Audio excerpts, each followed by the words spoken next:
नमाज के लिए चला गया। इस सब दोस्तों के साथ उन्होंने नमाज पढ़ी है। उसके बाद पता नहीं चला कि वो किधर गया किधर नहीं गया। जिधर डूबा ना वो कहते ने आंदा सी बच्चा लेकिन नहांदा नहीं सी। पता नहीं बेटा वो किस तरह अंदर गया है, कोई बच्चों ने धक्का दिया है। बयान सुन के रो रही थी। बेटा मुझे गले लगाया और मेरे आंसू साफ किए हैं। अल्लाह मियां तुझे कुछ ना करे, मेरी उम्र में मातम लग जाए। अस्सलाम वालेकुम, आप टीवी से मैं हूं फैसल खान सूरी। लाहौर क्रीम पार्क की हदूद में मौजूद हूं। इस इलाके का बच्चा सुबह नहाने के लिए जाता है लेकिन वापस घर नहीं आता। चूँकि गर्मियां हैं तो रूटीन्स में देखा जाता है कि गर्मियों में बच्चे स्विमिंग पूल का रुख करते हैं और इन्जॉय करने जाते हैं। लेकिन बिलावल नामी बच्चा जिसकी उम्र तकरीबन 12 साल थी, वो नहाने के लिए जाता है, वापस क्यों नहीं आता, क्या मामलात बनते हैं। मेरे साथ बिलावल की वालिदा मौजूद हैं, इन्हीं से जानने की कोशिश करते हैं। माँ जी बताइएगा कि बच्चे की उम्र क्या थी और बच्चा क्या काम करता था। बेटा उसका नाम बिलावर था, उसकी उम्र 12 साल है। तो बेटा पढ़ नहीं रहा था, बच्चों के साथ फिरता था। उसके भाई ने ना खोली, उसके दोस्त की दुकान है, ये वो दूल्हे वाला वगैरह नहीं तैयार करते, दूल्हे वाली, हाँ जी, उते उसको डाल दिया था। वो उधर ही जाता, रूटीन के साथ जाता था।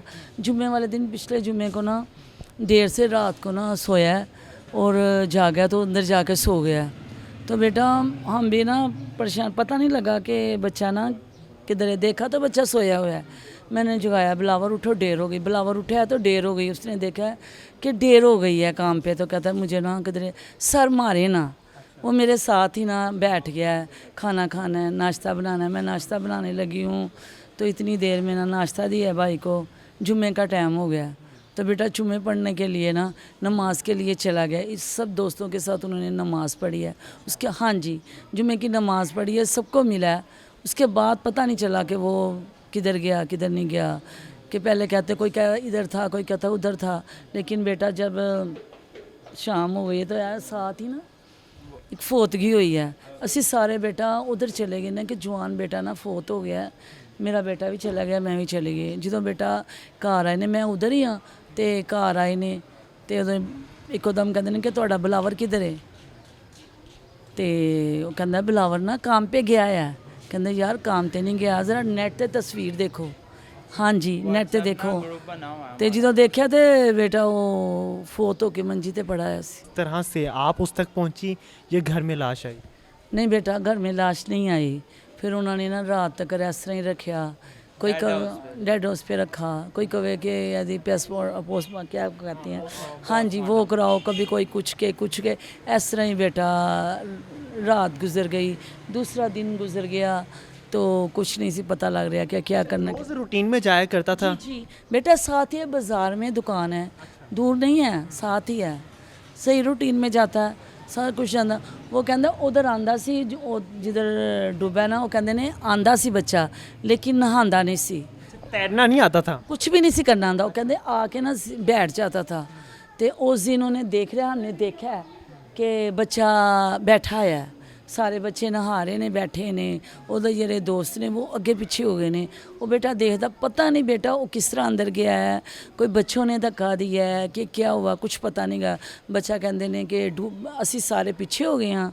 वो जो मालक ने, चौकीदार भी कह रहा है कि मैं पीछे हो गया हूँ। दूसरा वो कहता है, जो मालक है वो भी कहता है मैं ज़रा कर पीछे, ऐसा जैसे हमारा कोई झलका ही होया पीछे होया। तो जो असी आके देखा तो कोई पता नहीं वो कौन मुंडे सी जिन्होंने उसको धक्का दिया, पता नहीं क्या किया क्या ने उसको। वो कहते हैं हमें नहीं पता। दोस्ती में तो नहीं किसी ने कहा कि आओ नहाते हैं, और बच्चे को नहाना नहीं आता था तो वो इस तरह से डूब गया? बेटा पता नहीं है, ऐस दोस्त सारे इन्हों की फोतगी हुई सी। ए वाले दोस्त ਜਿਹੜੇ ਨਾ ਇਨਕੇ ਦੇ ਨਾਲ ਹੀ ਜ਼ਿਆਦਾ ਰਹਿੰਦਾ ਸੀ। ਇਹ ਨਾਲ ਹੀ ਇਹਨਾਂ ਦਾ ਘਰ ਹੈ, ਇਹਨਾਂ ਦੇ ਨਾਲ ਹੀ ਰਹਿੰਦਾ ਸੀ। ਉਹ ਪਤਾ ਨਹੀਂ ਲੱਗਿਆ बेटा, छोटे छोटे ਜ਼ਰੂਰ ਗਏ ਨੇ। ਕਹਿੰਦੇ ਅੱਗੇ ਜਾ ਕੇ ਉਹ ਸਾਰੇ ਘਰ ਆ ਗਏ ਨੇ। ਉਹ ਬੱਚਾ ਉੱਥੇ ਹੀ ਰਿਹਾ, ਉਹ ਬੱਚਾ ਉੱਥੇ ਹੀ ਰਿਹਾ। ਜਦੋਂ ਬੱਚੇ ਨੂੰ ਪਤਾ ਨਹੀਂ ਕਿ ਦਿਲ ਕੀਤਾ ਕੀ ਹੋਇਆ, ਜਦੋਂ ਅੰਦਰ ਗਿਆ ਤੇ ਕਹਿੰਦੇ ਹੋਰ ਬੱਚੇ ਵੀ ਜ਼ਿਆਦਾ ਆ ਗਏ ਨੇ। ਤੇ ਪਤਾ ਹੀ ਨਹੀਂ ਲੱਗਿਆ, ਬੱਚਾ ਬੈਠਾ ਸੀ ਜ਼ਰੂਰ ਦੇਖਿਆ। ਤੇ ਫਿਰ ਸਾਰੇ ਬੱਚੇ ਇੱਕਦਮ ਗਾਇਬ ਹੋਏ ਨੇ। देखा तो ਵਿੱਚ डूबा पड़ा सी, पानी बंद करने लगे तो बच्चा पड़ा हुआ था। तो हम बच्चा बचपन से ही काम करना शुरू हो गया था? 12 साल का बेटा 11 साल तक करना वो पढ़ने जाता था। ऐसे तरह ही ना बच्चा पढ़ना ना छोड़ देता, नहीं से जाया। इसके भाई कहने लगे कि मां नू करने कि नहीं आंदा, जरा देखने मेरा दोस्त है जे तो ये काम सीखेगा तो ठीक है, नहीं तो फिर स्कूल डाल देंगे। ਤੇ ਬੱਚਾ ਨਾ ਜਾ ਰਿਹਾ ਸੀ, ਉਹ ਮਾਲਕ ਵੀ ਬਹੁਤ ਅੱਛਾ ਹੈ, ਮੈਂ ਜਾ ਰਿਹਾ ਸੀ ਰੂਟੀਨ ਨਾਲ ਜਾਂਦਾ ਹੈ ਆਂਦਾ ਹੈ, ਲੇਕਿਨ ਕਹਿੰਦੇ ਆ ਬੱਚਾ ਜਾਂਦਾ ਸੀ ਲੇਕਿਨ ਕभी ਨਹਾਇਆ ਨਹੀਂ ਸੀ।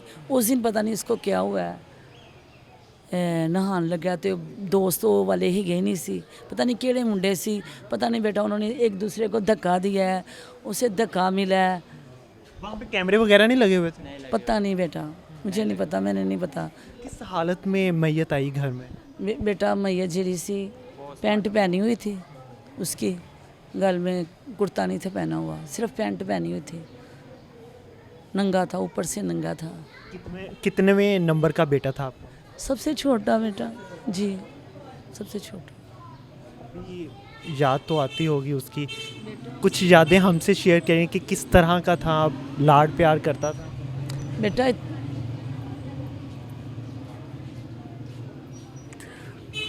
बेटा इतना मुझसे प्यार करता था। उसका पापा फोत हो गए हुए तो इतना प्यार करता था, गली में आते थे ना, मामा मर जाती है नहीं तो कहता था माँ तुझे कुछ ना हो, मेरी उम्र में तेनों लग जाए,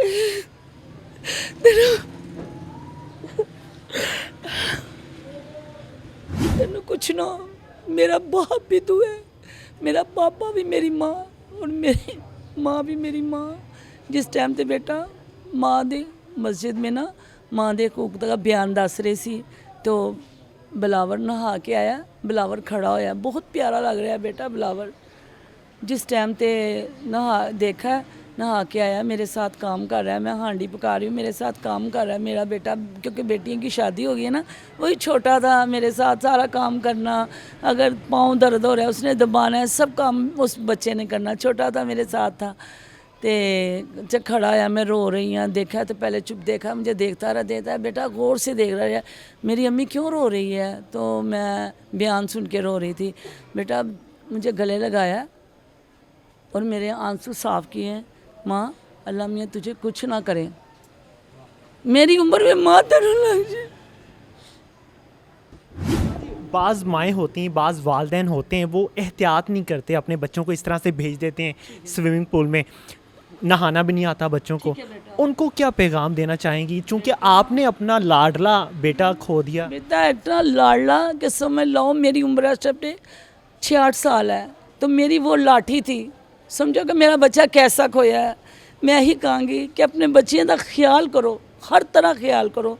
मैं जाके देखा है, ठीक है कोई कहेगा कि है, मैं जाके उधर देखा है जब बनी हुई सी, उन्हें इन्ने रो रहे ने कि अपना आप पिट रहे ने, कहने कि 3.5 साल दे विच पहला वाक़या जो बच्चा ऐसा हो गया, वो आप पता नहीं है कैसा, हमें नहीं समझ लगी किसने उसे धक्का दे दिया कि बच्चे जाते इकट्ठे ने उत्थे जाके शरारतां करते हैं, दोस्तों नाल ऐसा काम ही ना करन दो, वो ऐसा काम ही ना करन दो वो जेड़े बच्चों नूं ए वाला काम होवे। बिल्कुल जी, इस स्टोरी के कवर करने का मकसद ही ये था कि बाज़ दफ़ा हम देखते हैं स्विमिंग पूल में बच्चे जाते हैं गर्मियों के दिनों में और वहाँ पे दोस्त दोस्ती में ही धक्का दे देते हैं, मजाक मजाक में प्यार मोहब्बत में धक्का दे देते हैं, लेकिन आगे पता नहीं होता कि उसको तैरना भी आता है या नहीं आता, वो ट्रेन है या नहीं है। तो मैं उन पेरेंट्स से भी एहतियात बरतने की अपील करूँगा जो अपने बच्चों को खुली छुट्टी दे देते हैं कि जाओ बेटा नहाओ, एंजॉय करो, ख्याल किया करें, क्योंकि वहाँ का जो माहौल होता है वो शायद हम लड़के ही देखते हैं कि किस तरह से धक्कम पेल हो रही होती है और एक दूसरे के साथ मजाक किया जाता है और मजाक मजाक में किसी की जान भी जा सकती है। एहतियात करें, एहतियात बेहतर होती है नुकसान भुगतने से। इसी के साथ इजाज़त दीजिए, अल्लाह ने कहा।